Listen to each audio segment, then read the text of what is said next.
So those decisions really became a series of dilemmas to him.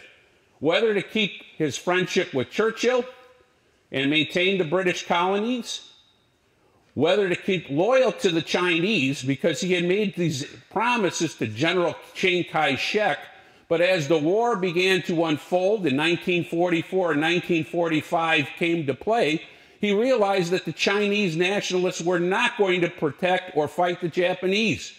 In fact, we had generals that were assisting the Chinese to try to get them involved with combat, and General Chiang Kai-shek was reluctant to fight.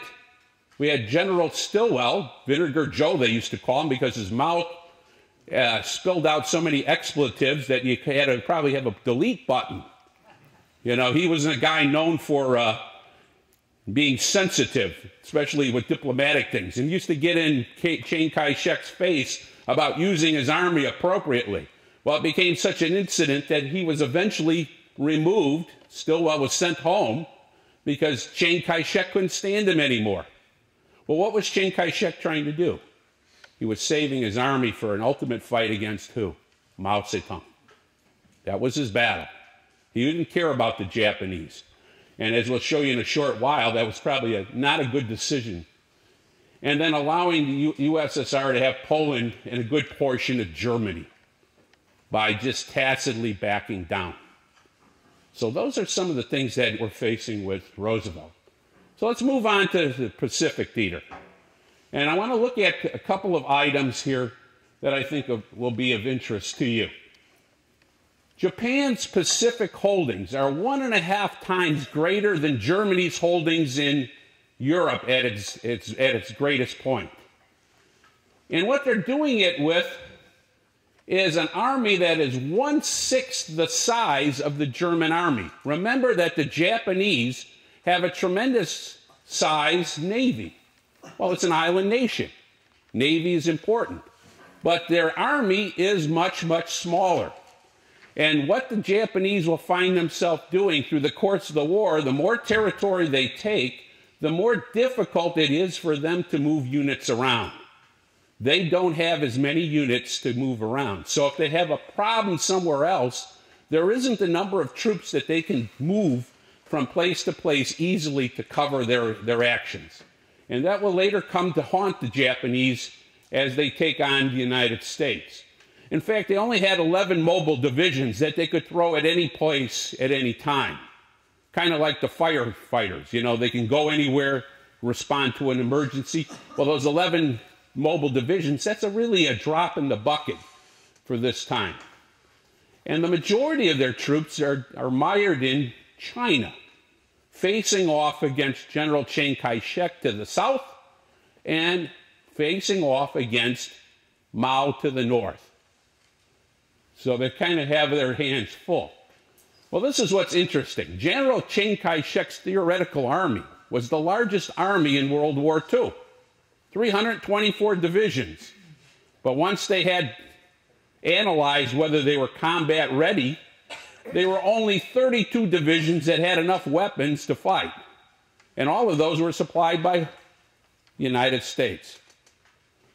So it was a paper army. It was useless and really didn't hold its weight.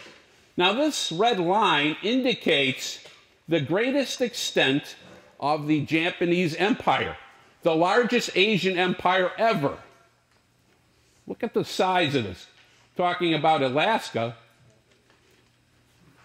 all the way down to New Guinea, Indonesia, and right up to the top through Burma and China. That's quite a bit of territory. That's a long and hard, a lot of territory to hold, and a very difficult place to be able to sustain yourself. Because if you got to move your troops from place to place, you have to use ships to get them from one place to another. Over time, this will become a big problem for the Japanese, because the United States will continually chew into their shipping over time. Those wonderful things, the thing we have parked out in front of us was a godsend. Between submarines, our destroyers and our carrier fleets, we were able to effectively play havoc with the Japanese merchant marine, to the point where Japan began to have serious problems supplying itself. Now, there is an operation that we don't really look at very much in the West, but we need to examine, because in 1944, April, Japan decides it needs to go on offensive against the Chinese, specifically Chiang Kai-shek. What we had been doing was we had airfields in the south of China flying B-29s that were harassing the Japanese in China, and in some instances beginning to launch attacks on Japan and some of the other possessions. The Japanese were fearful of these planes. They realized that too many of them would cause a problem. So what could they do? Number one, try to take out the airfields by conquering the territory that the United States was operating under, and that was Chiang Kai-shek's area of southern China. Now, the other thing that we begin to examine here is the role of how to get this attack going. Well, here's how they did it. They were going from their area here, they controlled all of this area here, and they're trying to join up using this railroad to the area they controlled down in southern China. This is Japanese held, etc. Going off of this territory that is going to be held by General Chiang Kai-shek. Notice where the little airplanes are? These are the B-29 bases that are harassing the Japanese. The thought is, if you can unite China by taking possession of this railroad all the way from Hong Kong to Peking, you are able to easily transport goods and materials through China. One of the limitations even today in China is the fact that they don't have a good infrastructure with their roadways. They've been spending billions of dollars in recent years to improve their roads.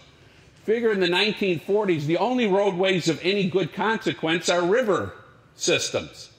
Most of the shipping and transportation easily travels from east to west along the river basins, but it cannot go north to south easily because of the roads. There is very few roads of substantial quality, especially in the 40s. So that's going to be an issue. Well, from essentially 44, April, all the way to January 45, the Japanese are pushing and on the offensive. Everywhere else, they're on the what? Defense. So this has been a unique situation. Their feeling is if they could displace this bomber group down here, they could buy time. And they end up actually forcing the B-29 bomber bases to relocate in many places because they do eventually pinch Chiang Kai-shek.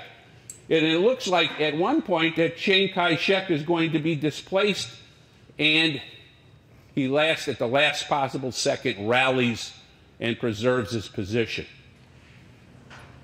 Now the U.S. is furious with Chiang Kai-shek. He hasn't done his job. He hasn't done his work. General Stilwell has been screaming at him, yelling at him. Nothing happened. In fact, they had to remove Stilwell because he was having a fit with the Chinese.